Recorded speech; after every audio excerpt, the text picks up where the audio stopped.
Welcome to the University of Plymouth's webinar, and obviously the title of this was "Why Do Things Hurt?" And the role of a physiotherapist in as part of that. So as I said, I'm Bradley, or Brad. I work as a teaching and research associate at the University of Plymouth. I've got a main interest in musculoskeletal problems. I worked as a physiotherapist prior to joining the university. I've been at the university now just over a year. So I work on the musculoskeletal teaching team in physiotherapy, but I also have a part of my job is also research, and I study women with persistent pelvic girdle pain after birth. So that takes up part of my role as well. So this evening is for us to really take a look at why things might hurt, and then to try and understand about how physiotherapists might be involved with people that experience pain, and also see the diverse roles we might have, what we might get up to, and who might be delivering those treatments, and maybe what treatment might have under our belt to try and help. So obviously the main title of this is "Why Do Things Hurt?" Good first port of call is just to think, if we were just to grab our the bottom part of our ear and give it a squeeze, we'd probably think, the question is, does that hurt? Well, the likely answer is yes. Okay, it might be dependent on how hard we squeezed it. Okay, and that could give us the answer. Yeah, why do things hurt? Well, whatever input we put into our body provides an output potentially. Yeah, so the harder something or the potential for damage is greater, the more pain we get. Yeah. So if that was it, that would be easy. That would be my job done for this evening. But it's, as we'll find out, it's maybe not so easy. Yeah, and maybe there's some other aspects that we might need to consider. So we can obviously think about that. That idea that things hurt because they're linked to some sort of trauma or damage. Yeah, now that sounds sensible, doesn't it? If we break our leg, it's likely to hurt. Yeah, okay. Or as we found, by squeezing our ear, it hurts. But there's some other key questions. Could we have pain but have no trauma? Is that possible? Could we have pain but have no trauma? Or could we have major trauma and no pain? Yeah. So these are some things that we are going to explore today and see if we can find out whether either of those things are sort of possible. Yeah. So yeah, often it's worth getting your people's opinion of those different ideas, and we may think, given our previous experience, that whatever we put in, it likely then provides an equal sort of output to the system. Yeah. So thinking a bit sort of broadly to begin with pain, and sort of following on from some of those questions we posed just on that last slide, it's worth sort of thinking about how much of a problem is pain to sort of society in general. So we can certainly question things like what we've got on here. So what's the percentage of the UK what percentage of the UK population have pain on a daily basis? So the research tells us that between a third to a half of the UK population experience pain on a daily basis. Yeah, so that's actually quite a lot of people. Now, obviously, pain can be acute and short-lived, and it is gone within a few weeks or months. And sometimes pain persists beyond normal healing times or processes. And these figures are more about that persistent pain. Okay. And then when it comes to the world population, it's about 20% of the world population will experience pain on a daily basis. So we've got quite a large amount of people that experience pain for a number of different reasons. So this last question on this slide here is it possible to never experience pain? Is that possible? We can think of as basically a simple yes or no. Yeah. So I don't know if you've got any thoughts on that. Isn't there like some nervous disorders which stop you from getting pain? Yeah, there is. So yes, exactly. There is a genetic defect. It's rare, that would stop someone experiencing pain. Yeah. Okay. And Fortunately, those people don't do very well in life, because experiencing pain is pretty essential to protect us from harm. Yeah, so certainly those people that have a genetic defect will not experience pain, and it's often associated with other learning disabilities as well. But it's really to highlight that it is possible to not experience pain, but it's pretty essential for our survival to experience pain. If we don't know we've burnt ourselves, or if we've got an infection, if we've broken our bone, these are really important for our sort of survival. So absolutely. So thinking then, and again, a lot of this is that sort of background to sort of pain before we come to what physiotherapists might be involved in. So we could think about how could we define pain? What is it? Negative sensation, absolutely. Some people like pain, and that then be a pleasurable experience for some people. But absolutely, yeah, it should, on the general basis, it would be deemed as a negative experience. Yeah. So there is actually a definition for pain, and that being that it's an unpleasant sensory or emotional experience, and it can certainly be associated with or resembling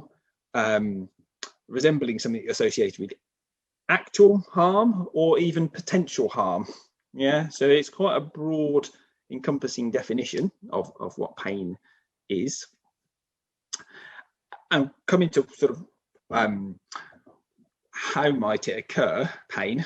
Yeah, well, we've already thought about whatever we put in. So if we put in harm, we get pain out. Yeah, okay, but we can't put pain into the system. Yeah, we have pain as an output. It's what we experience, and whatever it is we put in, so by squeezing our ear or touching something hot, okay, that's a stimulus that is then obviously transported through our nervous system, yeah, up into our brain to then make an assumption about, is this harmful, is it not harmful, and that might help. That has some part in depicting as to how much pain we might experience. What is its purpose? Well, we've already talked about it being important for survival, yeah, and it can be helpful to tell us that we've got a problem, and it can also be unhelpful, yeah. So we might have had an injury, the bone as let's say it's a fracture, the bone is fixed, it's all recovered, yeah, but we have persistent pain, yeah, and it's not helpful for us continuing or getting back to activity, let's say, yeah. So we can think of pain being helpful, unhelpful. It can be, recent, long-lasting, but its purpose really is there certainly on a recent basis, is to give us an impetus to do something about it. Yeah. Okay. So asking this last question on here: does the stimulus always produce the same response? What do we think to that? So let's just say, I don't know, you kicked your toe against the surface with the same amount of force. Would it always produce the same amount of pain, let's say? What do we think? It may well give us the same amount of pain, but I think there's lots of factors which might mean that it doesn't give us the same pain for a number of reasons. So I thought what we do is take a look through some real world examples around how pain might differ in different situations. Yeah, okay. So this first one here is just thinking about, and it's actually a story of a physiotherapist. Okay, they were out walking. They're Australians, so they're out walking out in the outback. They were walking along, and something touched the outside of their leg. Yeah, and they carried on walking. Just thought it was innocuous. Okay, and then actually. So what happens there is something's touched the outside of the leg. So some nerve fibers are going to fire off, tell the brain you've been touched, and maybe some nociceptors, so little receptors that give us a warning about danger, will also inform us that there's been a problem. And then our brain needs to make an assumption as to, have I been in this situation before? Have I been touched here before? In this environment? It makes an assumption and then decides if it's painful or not painful, your output basically. And in this situation with a man, it wasn't painful, carried on, got to a point and then collapsed. And actually what he'd done is he'd been bitten by a snake. Yeah. So he'd been bitten by an eastern brown snake. And this snake has poisonous venom, okay, and does account for quite a few deaths, okay, in Australia from this snake bite. The man survived. The next time he was out walking, okay, in a similar environment, was walking along, something touched the outside of the leg again, and the response was massive. The felt like would have been going on for a few minutes, and then was able to assess that situation, have a look. It was a scratch, and it was a twig this time.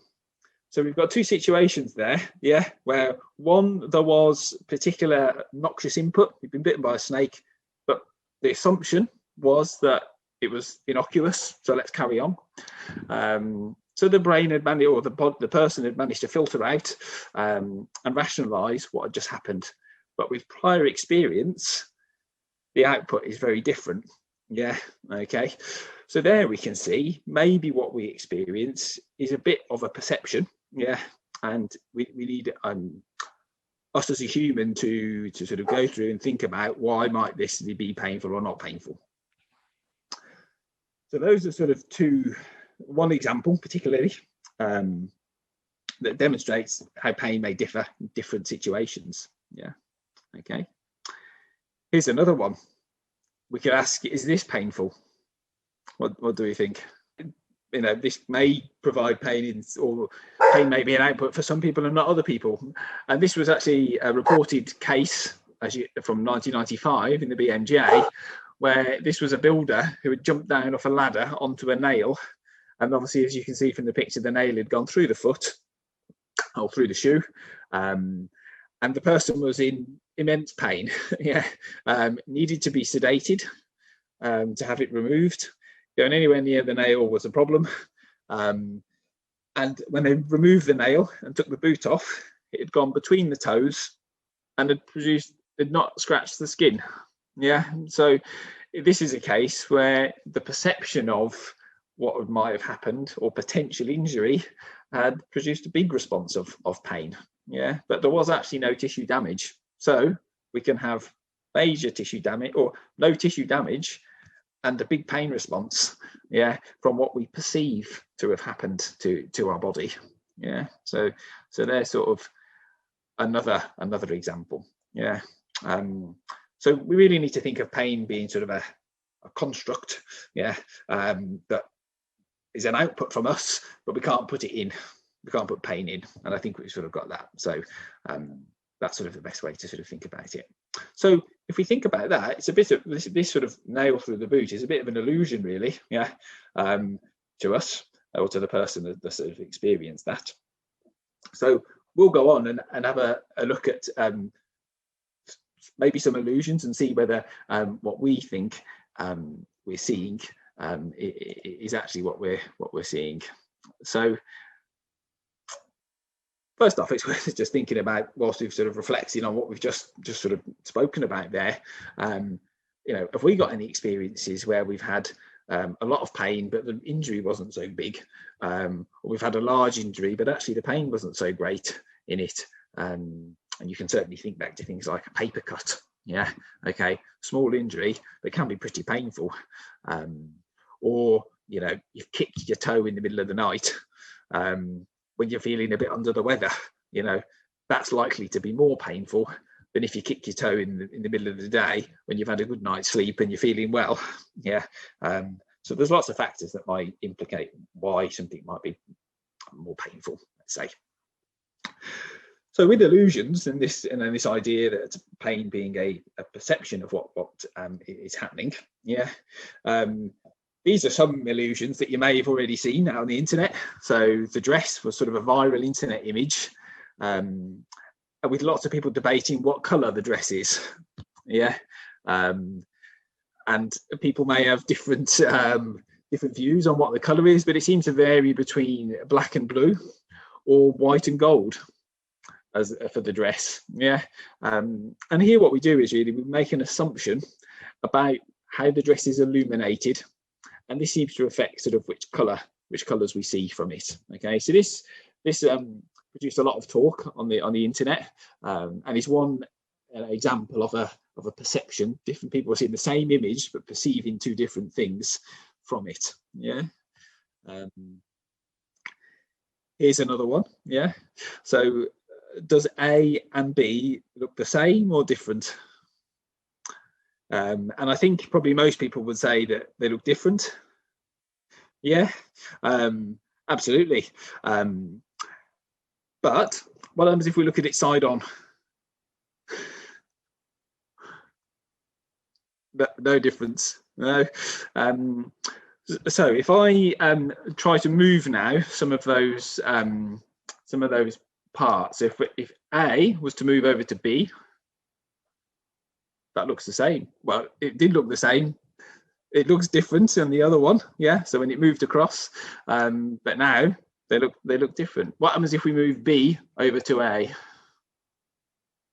The same color. Yeah. What happens if we took B and A away? Okay, so there's B come out of the way, and A comes out of the way. It's the same color. So what we perceive on this checkerboard is not actually what the colors are. So again, that is an illusion. Yeah, and this is really to try to give us a now example of illusions. Yeah, and obviously I've linked that to how pain is, or is not pain, is an illusion in some sense, or is a perception. Yeah, should we say? So that gives us a bit of an example there. If we come particularly to thinking now about that, we've seen some illusions and how our perception is not maybe what reality is, and we've also seen some examples where we're debating whether it's a painful situation or not, and we can't really tell, can we, from the images that we saw. So we're aware that things might alter how much pain we experience, and we're going to move on now to see some experiments that certainly physiotherapists have been involved in. Yeah, and thinking about what might modulate pain. And when I say modulate, what I mean is what may make it change that experience. Yeah, so this was a sort of a nice simple experiment where they had some volunteers, and whether you can say they're normal volunteers volunteering for a pain experiment, I don't know, but anyway, they had two groups, oh sorry, not two groups, so they had two experimental conditions. There was a cold piece of metal that was placed onto the back of the hand, and whilst they saw a light, okay, and that differed between a red light and a blue light, and it got people to rate their experience, okay, and essentially the results were that those seeing the red light perceived it to be more painful than those that experienced the blue light. Okay, it was a cold instrument, so it was the same temperature, but the light makes a difference to what we perceive. Yeah, okay. So that's a nice little simple experiment to show you that different things may modulate what we experience, yeah, being pain. So if let's say we thought something was going to be painful, that may modulate what we experience in the end. Yeah, so gives more sort of weight to this idea that pain is a construct that can differ. Here's another neat little experiment, or back from 1998, where again it's looking at this idea that expectancy modulates what we experience. Yeah. So here they had two groups, and they were connected to a sham stimulator, and that's where I've got that picture there of those ladies in the hairdryer. Okay, I just needed to find a picture of someone in an old-fashioned hairdryer.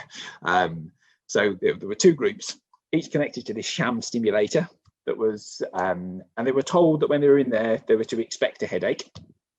Okay, but they went through two different routes to get to that. Some had that sham stimulator on the head first, could see an intensity knob, and were there to rate their headache whilst that knob went up. Yeah, so the intensity, they were seeing that the intensity was going up. It was sham, so nothing was happening. Okay, but they were rating their experience of a headache. Okay, the other group had some immersion in ice water and some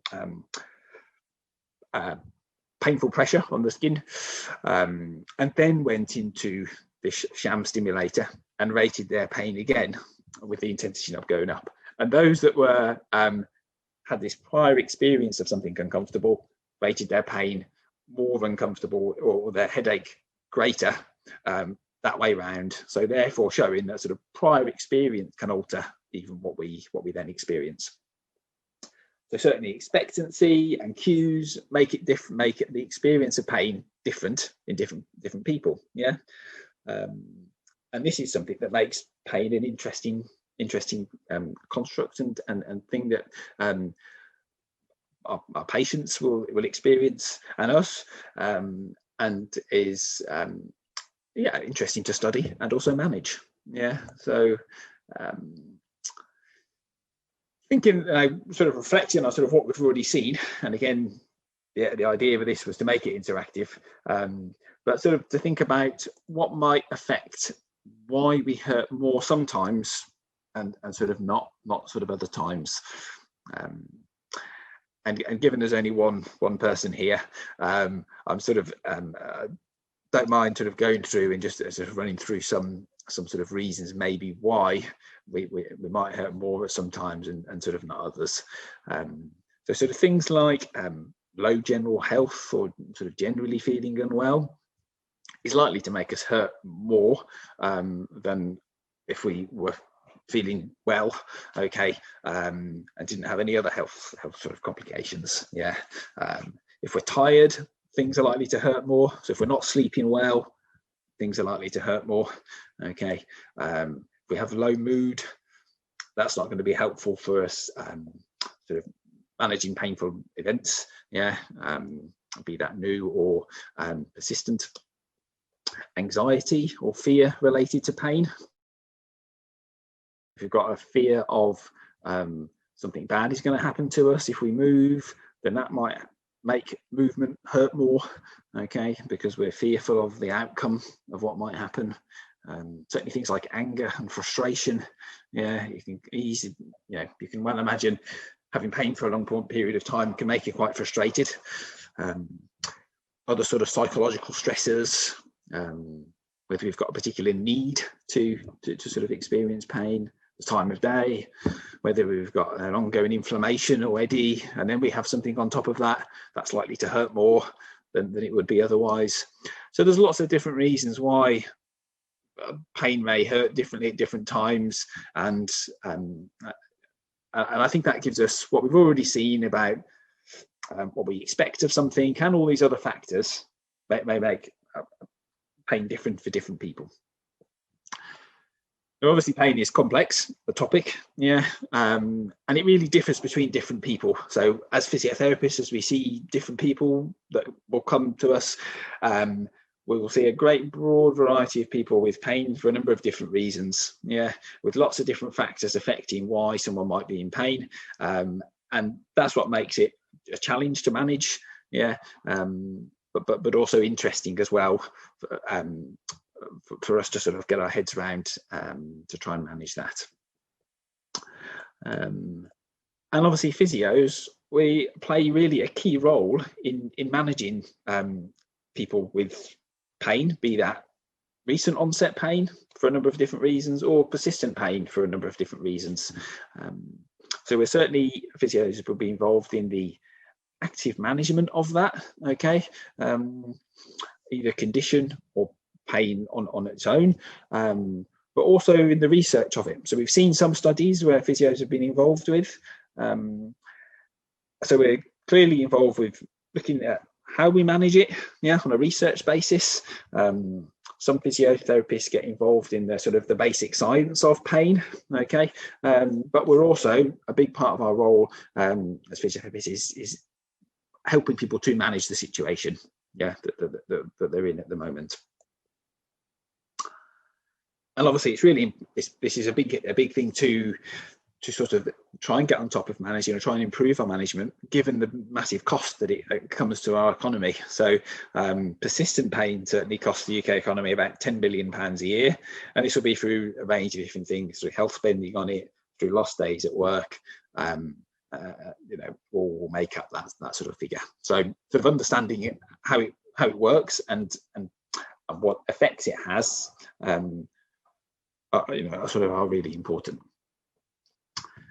So when it comes to sort of what we might see in physiotherapy for people with pain, and again, this is probably just touching the surface of this, but let's say people have had a fracture that might be painful. Yeah, okay. Amputations, we might be managing either things like people with phantom limb pain. Yeah, so the limb's not there, but they're still experiencing sensations or pain within that limb, and that'll be alongside that sort of rehabilitation of them back into their life or tasks that they sort of need to get back to, or want to get back to. So ligament, tendon injuries. These may be go from ones that needed surgery to repair, through to ones that are managed just through physiotherapy alone, without surgery. We can also see people with, and again, this sort of ranges through the different areas of physiotherapy. So some will be more musculoskeletal type of problems, so like these fractures or ligament and tendon type injuries, arthritis, persistent back pain, or acute back pain, or nerve entrapment, through to other sorts of areas. So things like multiple sclerosis. People with multiple sclerosis can certainly have symptoms where they are getting different sensations, and pain being one of them. Sort of complications through diabetes as well is another one, which can then get to the point where their peripheral nervous system is affected, and can certainly give certainly some pain in some cases, and all the way through to sort of burns rehabilitation. Okay, the rheumatic conditions, so rheumatoid arthritis, or some of the other conditions which may or may not have heard of, things like ankylosing spondylitis, all of our sort of rheumatic type conditions. Physiotherapists may be involved in helping people to manage that situation, and we'll talk through a little bit in a moment about sort of what we might be able to do or use to try and help that. Or again, right the way through to things like chronic fatigue syndrome or fibromyalgia. There may be some role there as well for sort of physiotherapy. So those are sort of touching the surface about some of the conditions we may see as a physiotherapist, particularly when it comes to pain being the sort of the main factor. And it's worth then sort of, now we know sort of what conditions we may see, we need to think about, well, what's our role with this and what are our aims? Yeah. Well, we really need to consider all the possible reasons why, or all the possible reasons that might influence that painful condition. Okay, and that will be from someone who's just sprained their ankle, okay, last week, through to somebody that has had back pain for 15 years. Yeah, okay. We'll still need to think of all the drivers that might influence why somebody is experiencing pain and how we can help them to recover. Yeah, okay. We certainly need to make sure that we're empathetic with patients. Yeah, show compassion, make sure we're there to sort of providing equal care to everyone, and that we have a high quality of care, and that means things like make sure we're safe with what we do, undertake treatments that demonstrate effectiveness, okay, and try to make sure that the person's experience is right every time. Yeah, with sort of this, which is sort of really important, because we want to try to promote well-being and foster an approach to sort of get better, yeah, or manage the situation better. So yeah, and our role might be to do prescribing exercise. It might be around sort of guiding someone through a sort of a process back to sort of activity, which we'll certainly go on and see on this sort of next slide here. So we need to think about sort of a physiotherapist, particularly around pain. Yeah, this is not the broad scope of physiotherapy, but we're certainly going to be looking at things like recovery strategies for people. And this may involve things like modifying activity. So it might be looking at someone's day and how might we plan, or how might we give some advice around planning activities to try to help either the management of a persistent problem, or the recovery of something, where something is going to slowly improve over time, and we help someone to plan that slow increase in activity. And that could range from an older person all the way through to someone that needs to increase their activity level to get back to a high elite level of activity. Yeah, okay, so we will be involved from those two sort of broad ends of the spectrum. Okay, we certainly keen on things like activity promotion. Yeah, okay, so making sure that we try to promote healthy lifestyles and activity through that. Advice around management, or maybe that might come into even to that education. So discussions around why things might be painful and what might affect it, and how can we learn to either work through or pace activities. So lots of education we do. Yeah, so it can be a fair bit of talking and demonstrating and showing, and that reassurance and trying to get someone to experience some activity through sort of a graded approach almost. Yeah, that's sort of slowly building someone up to get to where they want to go to. So we need to talk with patients about what they want to get out of it. Where do they see themselves? What are their hopes, and what's the concerns, or what's going to stop them exercising or becoming more active or managing this better? So there'll be a fair amount there of communication with the patient, and us thinking, maybe being inventive about, or how could we do this, and how could I phrase that to sort of foster them or facilitate them sort of moving forward with things. I've put some other factors there on the other side, playing that sort of guiding role in some instances. Sometimes it's about saying, yeah, no, actually that is okay. Yeah, promoting some ideas they may have already. Looking at what other support is out there to help, using exercise. Yeah, and I've talked about that in that sort of graded way to get someone back to something. And exercise can vary from simple things to more complicated activities or tasks, and that will differ depending on what sort of person we've got in front of us. So it could be someone that needs to return to ballet dancing, through to somebody that needs to get off the toilet with less pain in their knee. Yeah, okay. So it's that sort of big variety of sort of people that we might see. We might use hands-on techniques, so things like manual therapy. Yeah, okay, mobilizing joints or manipulations, or right the way through again to some physiotherapists might be involved with injections as a means of managing pain. So that's certainly a role that physiotherapists, after sort of years of experience on the job, might then go on do some extra training to also inject. Okay, so that would be steroid or local anaesthetic injections. Yeah.